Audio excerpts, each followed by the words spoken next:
Hello guys, today I'll show you how to withdraw money from Kraken to bank account.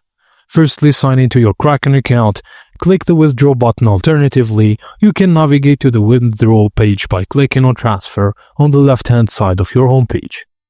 Ensure that you are on the withdraw tab. You can confirm this by checking the tabs under transfer header.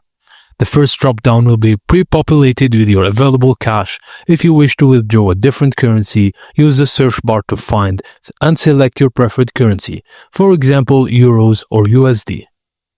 Under the withdrawal type drop-down, select Funding Provider.